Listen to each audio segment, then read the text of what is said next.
Welcome back to One Man's Journey podcast. I'm Ryan Speltz, and today I always say excited. I got to get a better word for that, but I am excited. I've been following this guy for a while on Instagram.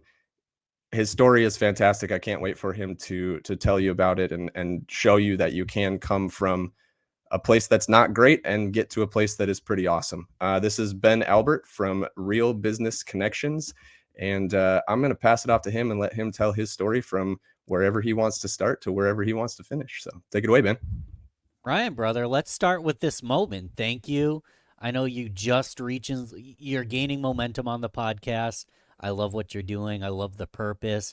I hope this conversation's a chapter in the listener's life that they take one nugget, just even one nugget, and implement 5 minutes, 15 minutes, make a 30-minute change a day. That'd be kick ass. But no guarantees, just here to serve, man. And where do people usually like to start? I can start at childhood, but that took a Yeah. long time to get through the whole thing. No, I know. Yeah, I mean, I've had people go all the way back to their first kind of memory aspect of how they grew up. If that's a point that drives you to where you're at and what you're doing, I would encourage you to share that. If it doesn't, then I would say start wherever your recent journey starts and kind of show like we talked about before the show. I really enjoyed the vulnerability of that post that I reached out on, and I think that that story is the one that's going to be pretty impactful. And if you wanted to lend from your childhood for that, that's okay too. So Cool. I mean, we'll start with a general philosophy of mine that everything that happened in our past is preparing us for who we get to become today. All the scars, all the wins, whether it's a win, let's say we're building a foundation for the house we get to build. We're building a foundation with bricks. I get a win, I place that brick. I have a loss, I have a failure, I have a scar, I still place that as a brick. So all these things prepare us for who we get to become. And I'll tell you a little bit about like why I do what I do. And I didn't even realize that all this stuff was preparing me for what I get to do today. And, funny, I'll go to the fact I wanted to be a basketball player when I was younger. Had a literally was watching Michael Jordan, Vince Carter dunk competition, wanted to ultimately be dunking, wanted to be in the NBA. I had a jersey for every single day of the week. We're talking about elementary school into middle school at this time, and had a jersey for every single day of the week. I was the shortest boy in my entire school. I was actually the second shortest kid behind a little Asian girl named Olivia Lee. So I had skills. I'd play basketball all day, but what do you think happens when you're tiny and you're skinny? You're getting pushed around a lot. You're bullied. I don't have to go deep into this. I can if you'd like me to, but I had an interesting household. My mom had a neurological disorder, multiple sclerosis, which was causing a lot of mental problems, a little bit of depreciation in her physical health. And my dad was an alcoholic and a drug addict. And I didn't even know it at the time. I just thought that, wobbling around and having bloodshot eyes was normal. But I felt kind of disconnected at home. And then I wanted to be a basketball player, but I was a tiny kid and I was getting pushed around. So I was kind of an awkward kid. And it wasn't until about high school that I actually took a transition in my life. My brother and a good friend of mine, two people really, my brother and my friend Brendan Gansmer, both showed me music. Now, I had listened to music, but like they got me into it, burning mixtapes. I started going to live concerts, and the person who wanted to be a basketball player shifted into being wanting to be a musician. And ultimately, I was the guy handing out flyers for local bands in high school. I was wearing merchandise. I was selling merchandise.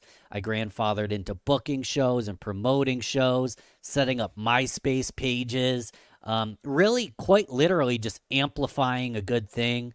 There was no money involved, there was no business involved. It was just passion and purpose because I loved music.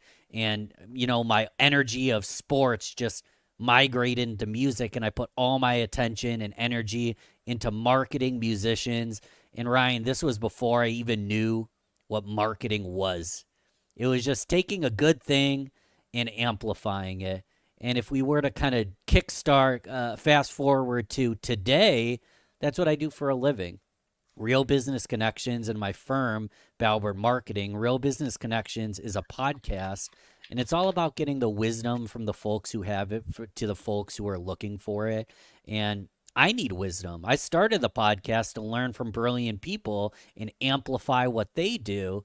And then Balbert Marketing's working with clients, thought leaders, leaders, business leaders, in amplifying their message to the clients that need their help. So that's just a short story to show how, like, my passion from basketball shifted into a passion for music, and it shifted into a passion of, you know what? One thing I missed, I felt really freaking small. And I think I was literally small, but part of like my love of amplifying a good thing was not feeling not good enough, feeling small, and not wanting others to feel that way.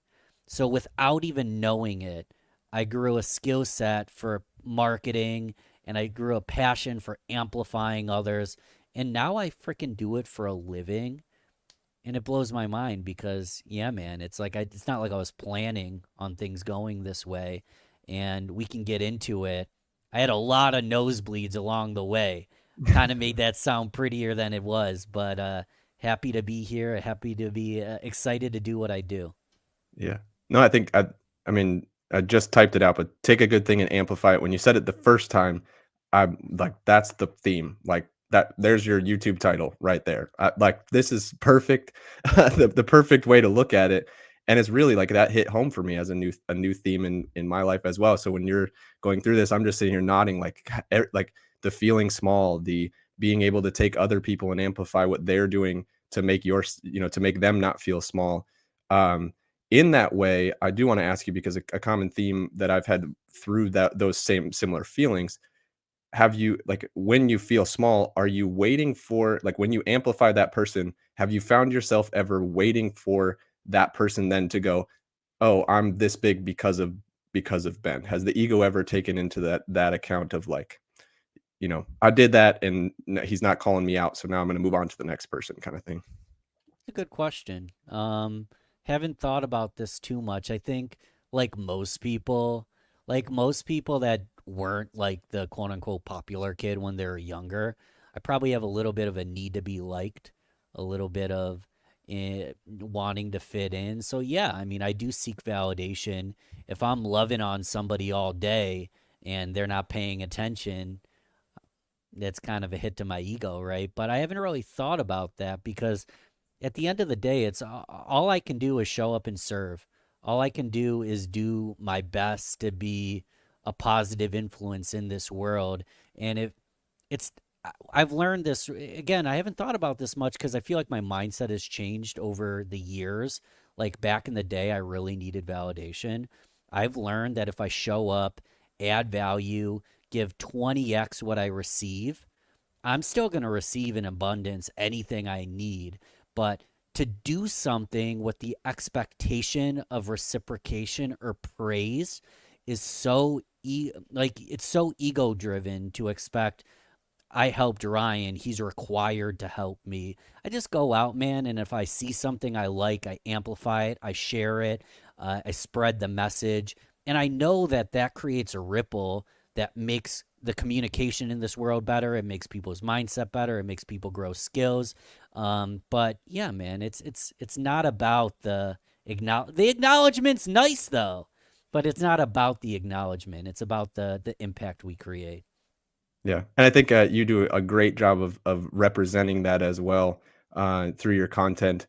You like you said, you kinda prettied it up a little bit. You avoided some bloody noses in those stories.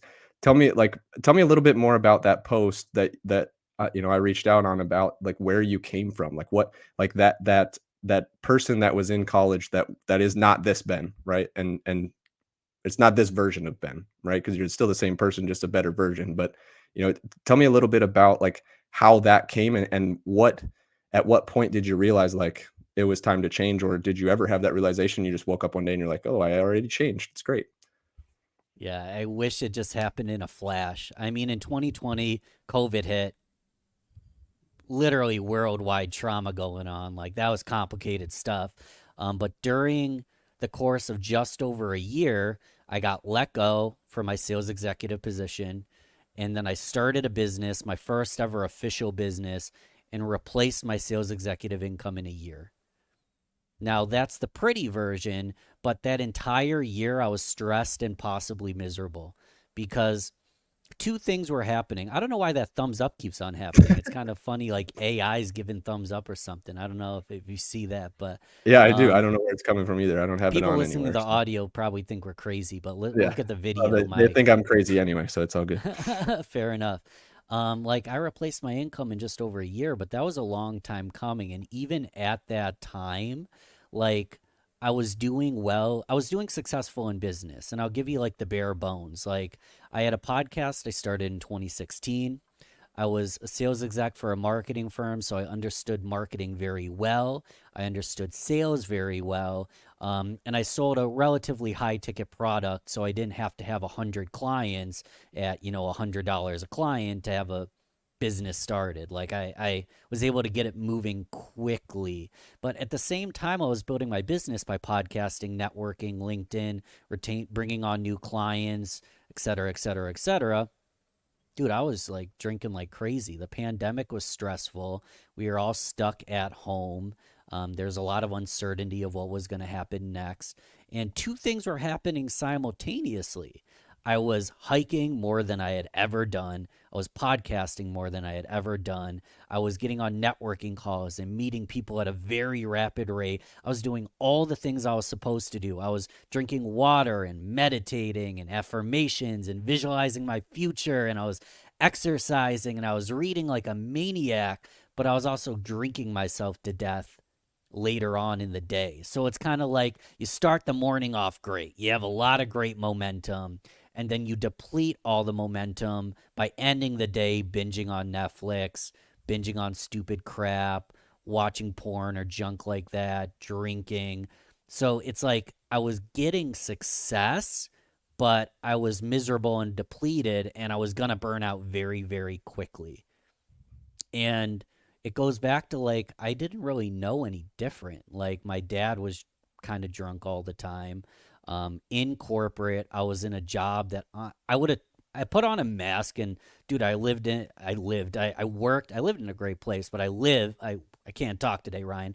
I worked in like a high rise building. I'm on the 14th floor, got a view of the city at night and on the holidays. They light the building up. It's gorgeous, and I would present myself as doing well, but I would put on a mask because I was miserable and I was exhausted. Every Monday, I would take a Xanax to try to get through the meetings because my anxiety and my stress was so high. So then that falls apart. I didn't realize it was happening for me. I start my business and I just was in this spiral that like I was going to burn out.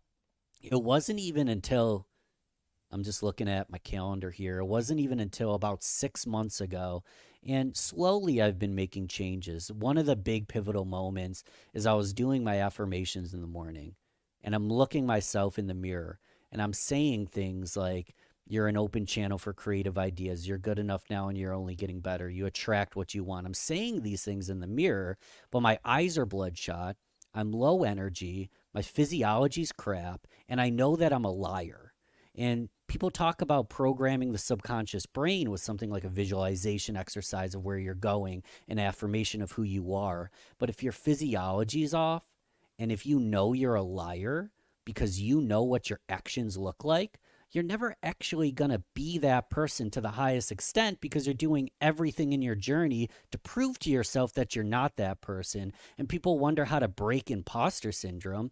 Well, most people are imposters because their actions aren't in alignment with who they want to become. So they feel like an imposter because they know that they're wearing a mask or behind the scenes they're doing the wrong stuff. So it wasn't like I was slowly incrementally getting better, but it wasn't until like 6 months ago, a little bit under, that I just stopped drinking. I hired a personal trainer. I've been on and off working out my whole life, but like, let's invest time and money in being held accountable. So I slowed down my drinking, completely stopped it, hired a personal trainer. I've got this freaking smart water bottle that calculates how much water I drank in a day, and it lights up and tells me like you need to drink more crap like that. And like even in just a few months, the person that was successful, it's not like I like tripled my income, but I feel way freaking better, Ryan. And I think that's a message a lot of people need to hear. I was integrating everything: meditation, affirmations, visualization, exercise, water, gratitude, reading, action guide, income, doing financially successful. A lot of people don't need to add anything. For me, it was subtracting shit. It was subtracting the stuff. And in the front, I didn't know we'd go here, but like 5 minutes a day, 10 minutes, 15 minutes a day. A lot of times you don't need to add a new thing for 15 minutes. You just need to subtract something for 15 minutes. And then you can replace that time with whatever you want. But a lot of people need to just subtract something that's making them bitter for 15 minutes and then add something that'll make them better for 15 minutes. Or just Yeah, really, subtract it it's like entirely, dude. yeah, the subtraction piece has been extremely like that's been something that's hitting home, and that's been a message I'm trying to get out there as well. Like you see all of these coaching programs and how you can add stuff and like you're developing like, oh, here's a way to go get one deal a month or two deals a month. Like add this to your plate. Like everyone, if you talk to them, like, oh, I'm just so busy. Well, if you can find the least important thing or the least prioritized thing in your day and it cuts out 10 to 15 minutes, like you just said, just sit with yourself. Like literally don't turn the TV on, don't have music on, just sit and watch what happens over time because you're going to be extremely uncomfortable up front because you're so used to being turned on and so busy that you just have to go go go. But like if you're able to, like you said, just subtract that one thing just for 10 to 15 minutes, it changes your life. Like you've seen it, I've seen it. Like there's so many people out there that see it, and we can cut through all the noise and just make it as simple as possible. Just cut that one thing out.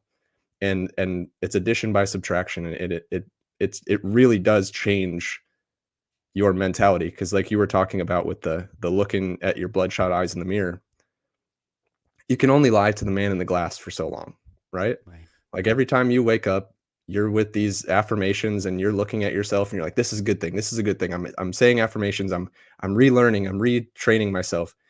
And 3 times a week, those eyes are red as shit and you can't get through it. And it's difficult to stare at yourself in the mirror. And eventually you just get sick of lying to yourself. And some people go and just quit the affirmations and quit saying the positive stuff, but the people that are able to drop the negative stuff and cut that other piece out, those are the people that take off. And that's what like I applaud the hell out of you, man, for that like Thank that you. recognition and quitting drinking. I know how hard that can be sometimes. But like 6 months ago, you feel like I know for myself, like looking back, I'm like, man, I was a completely like I feel like a completely different person. And Mm. all I did was stop doing one thing that everybody else does. It's So really that that was yeah. simple. I mean, it's to me it like that's the epitome is that dropping that thing out. Um with with your business aspect, like did the because you said that you've had the same business now for a while and you've kind of added a business or two. Have the clients that you've been with for a while, were they able to pick up on anything that you were outwardly doing that or were they able to notice something different about you or did you just start talking about it and then that brought the awareness to It's a good question. I don't know if my clients are paying attention or not. it? You know, one thing that's what the reason it's a good question, I got to think about it, is my clients are tremendously busy people. They are tremendously busy people. That's why I go in, integrate my marketing systems into their business, and take it over for them. NDAs, so I'm not going to name drop, but I'm running profiles of a couple thought leaders. Like I'm doing everything. They just show up, talk to the camera, do a private interview, and then I turn that into content for months. So I don't know if they're witnessing anything. It's interesting. The people I serve don't listen to my content because they just don't. But then the people that listen to my content usually are more the early starting entrepreneurs, their business development, they're very growth driven, they're networkers, they spend a lot of time on social media. A lot of those people can't actually afford my services, but maybe down the road they will. So I put out content to help the person that needs it. And then the people that are business leaders often aren't consuming the content because they're working in their business so much that I guess that doesn't answer the question, but most of my clients don't give a shit about my content. They're out doing good things. They're spending time in their business. They're spending time with their family. I create content for the person that isn't there yet. And then Yeah. the person who's there is the one that I actually serve financially. Yeah, I think Ed Milet said it recently because I've seen the quote a couple times of like serving the person of who you were or where you were Mm-hmm. is the way that we have to approach the content piece. But you said it didn't answer the question, and to me, it actually did answer the question because it goes right back to where you were talking about the gratification and the acknowledgement piece. The fact that you don't know means that you're doing it truly for yourself, and like your growth was driven by what was inside of you, not to please somebody else. And I think that's a fantastic statement that applauds where you're at because of that. Um, like you said, the acknowledgement is nice, but like you're just doing it because it's the right thing to do at this point, and it's what is inside of you. I think that's awesome, man, because it definitely answers that question for us. Um, I'm also, Ryan, I'm also not asking, hey, did you see my video? Hey, take a look right. at my video. Hey, hey. Like, I'm putting it out for the person who needs it, and it's not going to resonate with everybody, but the person it resonates with, which is often, like you said, me 6 weeks ago, me 6 months ago, me just a year ago, that person that's only, I'm not better than anybody. I'm just a step ahead of a couple people, and the people I learn from aren't any better than me. They're just a few steps ahead of me. So that's who it resonates with, and it's not for validation. It really is for helping who needs the message. Yeah. Yeah, and that's like I said, that's a great way to approach it and confirms what you were talking about with that validation piece. Mm. So, moving forward, because we've seen where you came from, we've seen kind of what you're at now and what you're approaching. What's next? Like what is your, I don't want to say what's your grand plan, but like where are you going next? What do you think is the next step for yourself? Yeah. I think I'd be more successful if I had bigger visions and bigger goals and a more tactical plan. This is where I get a little holistic in the fact that all I actually care about is crushing each day.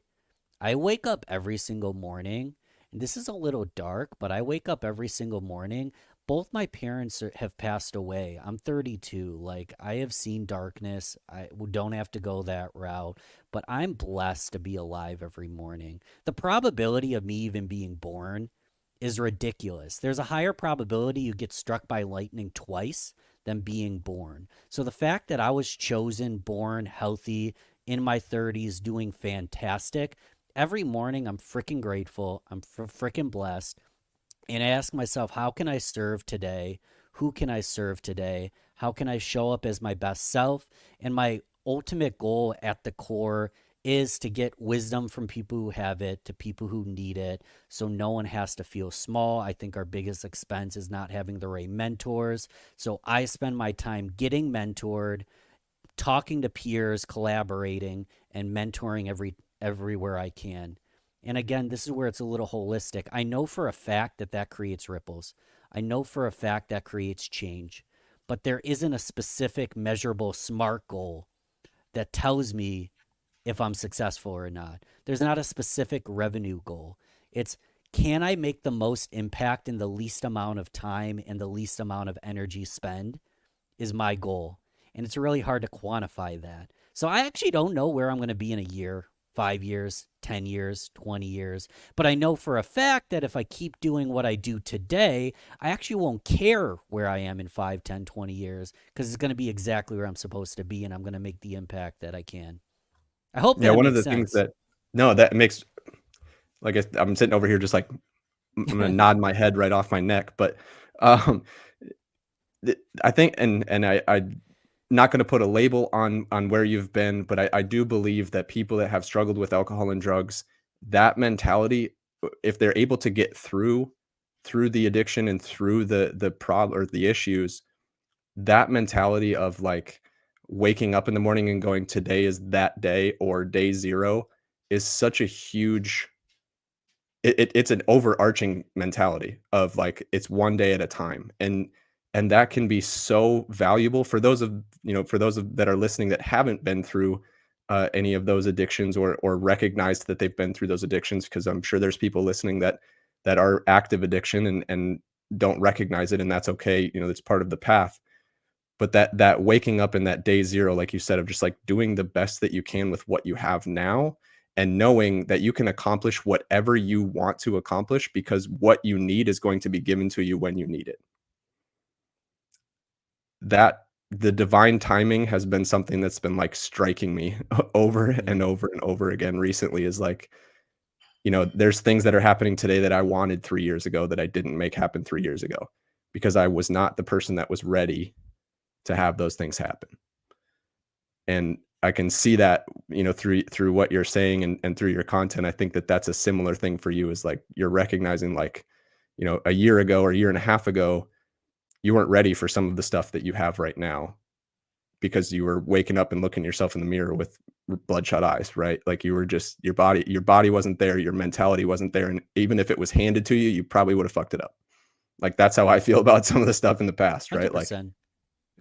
if you'd have given it to me, what I have now, 3 years ago, I'd have lost my shit. Like I would have spiraled out, and it would have been even worse. But and I do think that sobriety brings a lot of clarity in those regards. And I, again, applaud you for where you're at on that, because it's such a big thing to be able to wake up in the morning and have a clear head. And you're at that point of like, that 6 month point for me was like, man, this is awesome. I'm never going back. Like when you hit that point, you just look back and you go, I can't even stand the smell of it anymore. You just, Mm. you're just running with it. And I think that's awesome. Um, if I had one question, direct question for you, what, and obviously with the connections you have that we can't name drop, and where you're at and who you're serving, if there was one thing that you received from those people in content that you've either edited, or discussions you've had with them, or interactions you've had, if there was one overarching thing with those people that leads to success, what would that look like, or what would that be? Let me grab this. It'll take me about 2 seconds. So, I actually stole this from Brad Lee. Brad Lee, Dropping Bombs podcast. He says, so I actually have a keychain here, right? And on the keychain, I got a little lanyard that says there is no key. Keychain that says there is no key. Again, I'm being kind of tongue in cheek, but it's to remind myself every day that there is no one individual key to success. It's a combination lock. It's a padlock where each and every one of us has our own unique combination. Similar to the fact you get in trouble, you get arrested, what do? They take your fingerprint. Why do they take your fingerprint? Because we all have a unique fingerprint. We all have a unique DNA code. We all have a unique story. We have all have a unique purpose in this world. So the goal isn't to just now I'm all about extracting wisdom. If something works, the reason they call it work is because it works. When something works, you put in the work to go do what works. That being said, you don't want to live your life just idolizing someone and trying to be them. You need to find your specific combination, your specific story, your specific DNA code. How do you do it? You get around the right kind of people. You get the wisdom, you take the wisdom from people who have it, and you go and you apply it. You're kind of a scientist. You hypothesize. If this works for Ryan, clearly works for someone, I'm going to give it a shot. And if it's not a good fit for me, if keto's not a fit for me, I don't do keto. If quitting drinking entirely isn't what I want to do, and I want to drink socially and have a couple of drinks on the weekend, that's okay as well. People hit the gym 7 days a week. Other people hit it 2 days a week. People sleep 8 hours. Other people sleep 6. Like, there is no one specific way of doing things. I think the most toxic thing, I don't know if it's toxic, but it's definitely polarizing in health and mindset and personal growth is gurus saying this is the answer. It's culty as hell. This is the answer. I am your fearless leader. Do exactly as I say. That's a bunch of BS. There is no key. There is no one answer. We need to find our own combination lock. So that's why I have a lanyard that says there is no key. If someone wants to be successful, they need to find their own path. And sometimes to find your own path, you're walking in the woods, getting scraped up, getting bit. You're in fear a lot of the time, but you need to find your own path. And the only way to do it is to do it. I mean, it's another thing that I think's been cliched right now, but like no one's coming to save you. I think faith is good. I think belief in God is good. I think belief in purpose is good, but no one's going to come down from the heavens and put you in their arms and take you on a magic carpet to the promised land. You need to go on that journey yourself. That's why I like the podcast, and it's not going to be pretty. No one's going to give you one key that opens the door to the promised land. You got to go find your own combination, and we'll just leave it at that, Ryan.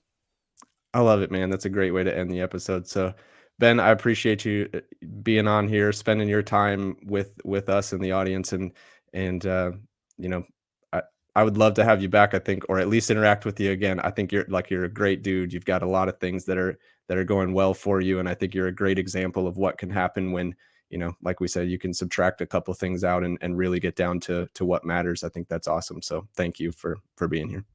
Thanks, Ryan. Can I give a disclaimer? Absolutely. I'm not a life coach. I don't have it all figured out. I don't consult on this shit. I'm not an expert. I'm just giving y'all my perspective. And I just want to give that disclaimer that I don't even know if any of this stuff's right, man. I'm just a dude on the journey trying to figure it out, and that's what I've done so far.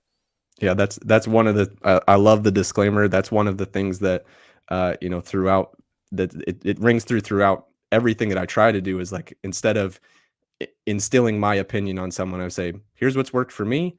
Here's the facts about the situation.